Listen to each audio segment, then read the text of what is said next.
The CarX Drift series is what I would consider a jack of all trades, but a master of none. There's a lot of good things I can say about all of the games in the franchise, but it doesn't outweigh a lot of the bad stuff. Some games are decent, others are terrible, which all collectively gave me a very mid experience. So I'll show you what I mean when this franchise takes a step forward, but also a step back.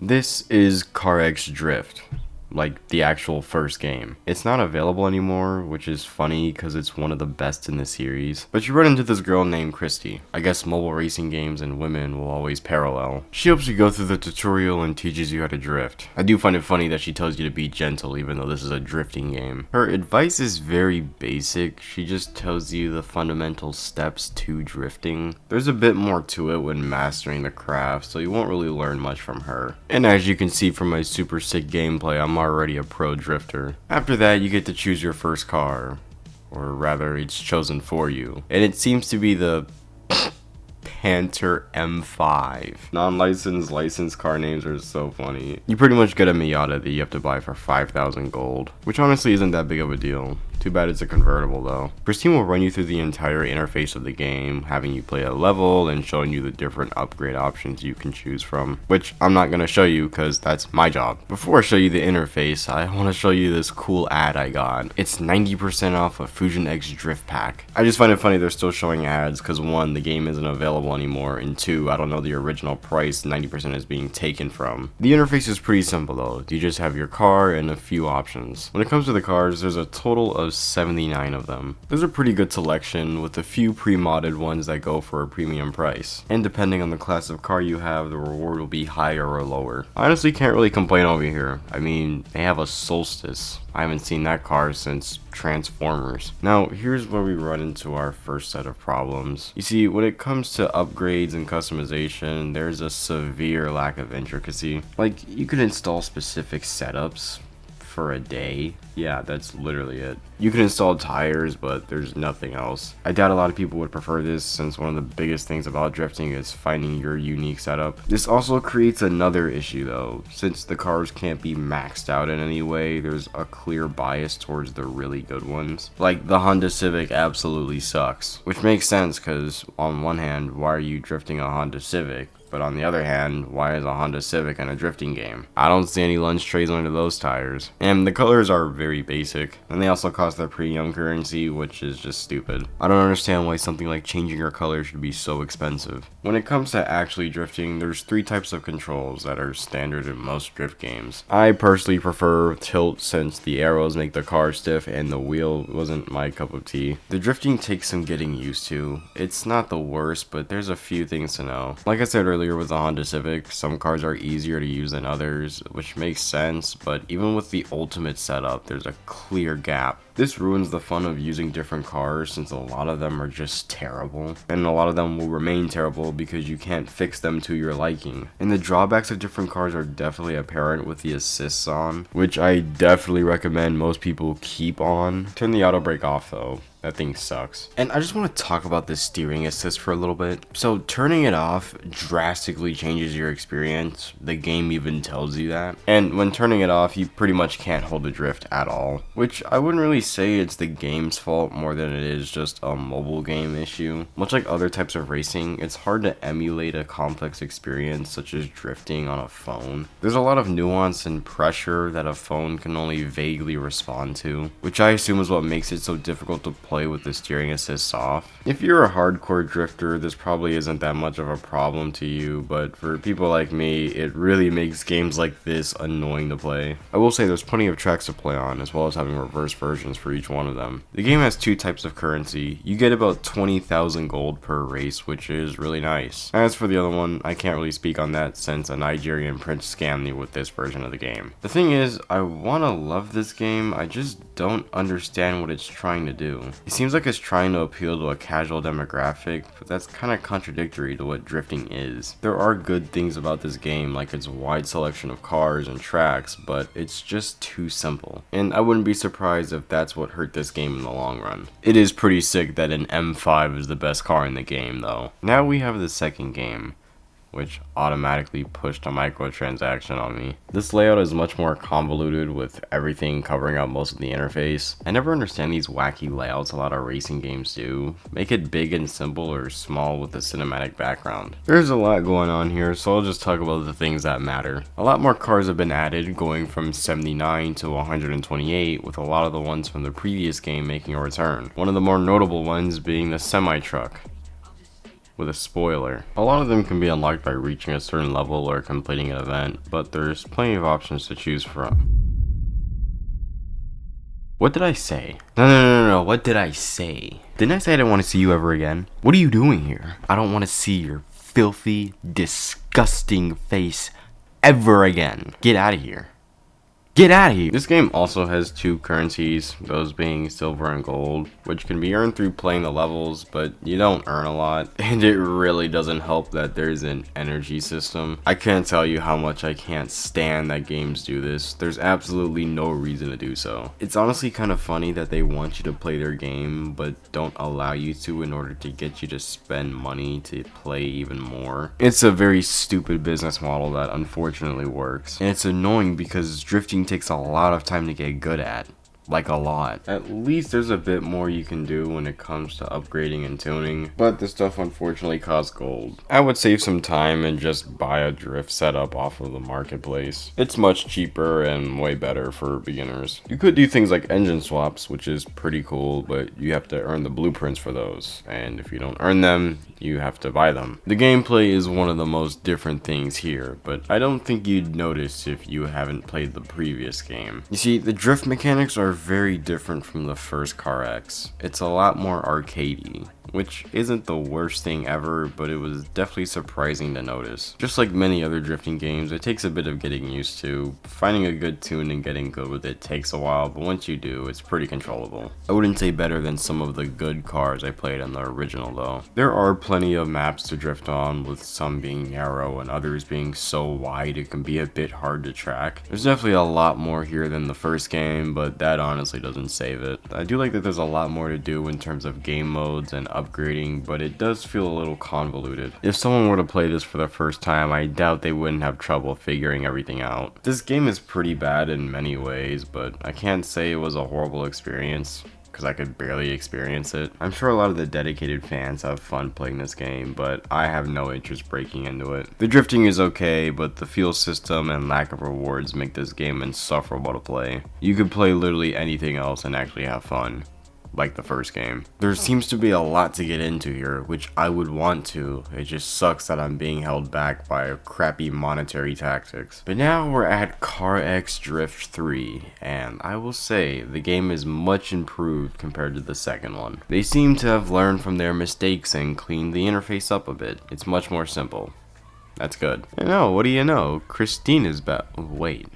Anna? No. Is this your twin sister or something? I swear this is the same person. Now, I will say, if you are completely new to drifting games, skip the other 2 and just play this one. Because unlike the other 2 games, you're actually shown step by step how to drift. The entire beginner section focuses just on the fundamentals of drifting. There's about 3 objectives to complete each race, and based on how many you do, you get to choose up to 3 rewards. This can be things like credits, or paint blueprints, or upgrades, which I'm not entirely sure if I like, but I'll see how it goes. Now the mechanics on this game is much different from the second game. It's much less arcadey than the second game, and if you follow the racing lines, you can get a pretty good idea of how it works. I will say it did feel a bit understeery, but that could be because of the steering assist, but you know what happens if I turn that off. But I much prefer it over CarX 2's mechanics. I also do want to mention that the graphics on CarX 3 is a step up from CarX 2. I wouldn't say it's drastic, but I could can definitely see some improvements. The upgrades and customization are much more approachable in this game than the previous. You can upgrade things like your engine, exhaust system, and even your weight distribution, and tune that to your liking, as well as the necessary maintenance you have to upkeep on your car. These things do take time though, which I don't understand. I don't really get the point of that since it literally doesn't do anything, but it's not a big deal in the grand scheme of things. Some of the modes from the previous game are cut here, but a lot of the good ones still remain. Trust me, you'll have plenty of fun playing any of these game modes. Now the weirdest thing about this game is its car market. So there isn't a wide pool of cars available to purchase at any point.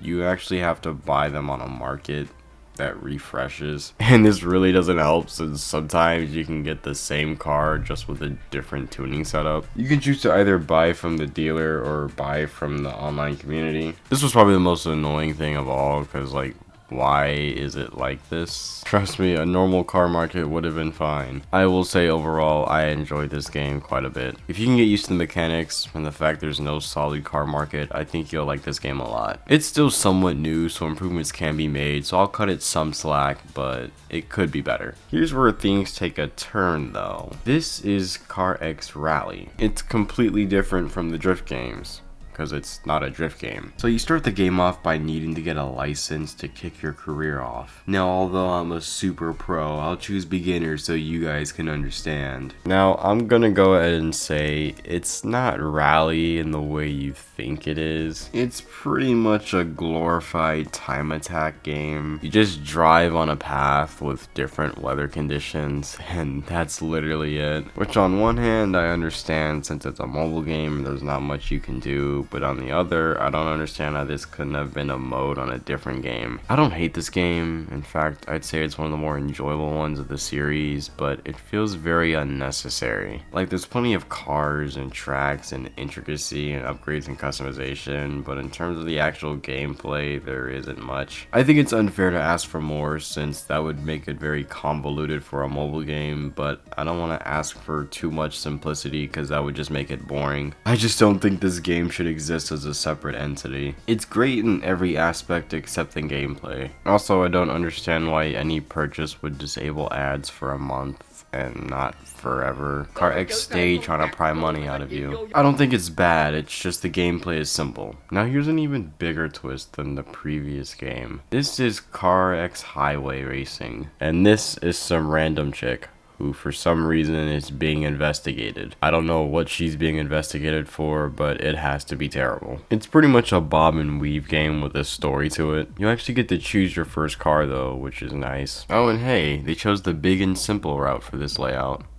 Cool. They also seem to have an event called Halloween 2023. Bro, that was 2 years ago. I don't know why it's here now. But the main attraction to this game is its campaign. As you progress through the story, there's different types of races you have to do that'll get you further and further into the chapters. In every few races, you'll go up against a boss. Like this guy named Finn. Bro, what is this pose? Basically, the story is blah blah blah investigation, blah blah blah cops involved, blah blah blah getting away. You get the idea. But each chapter is a different area with different types of characters. There's even one with a boss named Clyde who looks like a dwarf Batman. I don't know what the boardroom was smoking with this one, but don't give me any of it. The races aren't bad. In fact, they're kind of fun, but I will say if you screw up once, it's borderline impossible to catch up. You could also completely sabotage your opponent and win easily, which I highly recommend. I haven't gotten any of the faster cars yet, but I'd assume the races would be much more intense with those. The upgrade system's like many other racing games where you have a bunch of basic things to improve. Nothing crazy, which in this case is very much appreciated. Now, this game is very much a time killer, which I think is okay because unlike Rally, the concept is not complex. Don't expect anything crazy from this game, and if you don't, you'll enjoy it. Well, that is, if you also don't mind the fuel system. Now, it is a little better than CarX 2 since you get 10 races, but I don't like it regardless. So I'd say it leans even more into that time killer category. There's not much to it, and there's not much I expect from it. The fuel system sucks, but other than that, the game is pretty decent. Now, here's where things get really interesting. This is CarX Street. No, this isn't a drifting game or a structured racing game. It's actually open world. Yeah,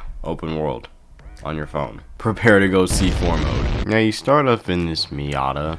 Bro, I look like a school shooter. And you can literally do anything you want. You can drive, drift, or crash into other cars. The map is pretty large and there's a ton of traffic. And there's also different weather conditions, which is really cool. Now sometimes the navigation was weird and would give me crazy directions, but for the most part it worked. And just like many other games like it, there's plenty of things to do. There are various races you can play with different modes. You can customize your car with different paints and body kits, and there are just a lot of cars in general. They're split into 4 different classes, but I will say the price gap is really huge. Like this DTS truck is 17 grand, but the Miata is 35, and it just goes higher from there. And in my opinion, a lot of the cooler cars are in the higher classes. Hey yo, they got the Forester? I'm gonna come. Now I will say the game is pretty grindy. You get about a few thousand per race, which is fine, but in some cases like car deliveries, some of the cars are uncontrollable, and the traffic can be completely unpredictable sometimes. I can't tell you the amount of times I've accidentally rammed into somebody and it's cost me the race. But honestly, with a game like this, I can't complain too much. This was very ambitious and I really like what they did here. The graphics are really good and there's quite a bit to do with your car and for your car. I actually heavily recommend CarX Street if you can play it. It's really good. No, it's not perfect, but it's not far gone like a lot of the other games. It seems to be on the right track, and with some improvements, it can be one of the best mobile racing games ever made. So to conclude all of this, let me wrap my overall thoughts about the CarX series. It feels like half of these games are crappy monetary wastelands, and the other half are mediocre products with a bit of potential. Besides CarX Street, of course. With a few exceptions, I can't say the CarX series really does anything exceptional. I can't speak much for the console and PC version since I haven't played that a whole bunch, but in terms of mobile, it's okay. Most of these games don't feel exceptional at anything, and a lot of the bad things really weigh them down. If I'm being completely honest, there are a bunch of other games that you'll have a much better time with. But at the same time, I wouldn't mind if CarX left all the other games in the dust and just kept working on Drift 3 and Street. All in all, most of these games aren't exceptional, and many of them I wouldn't even consider good. But hopefully the ones that haven't been tainted by greed will remain that way.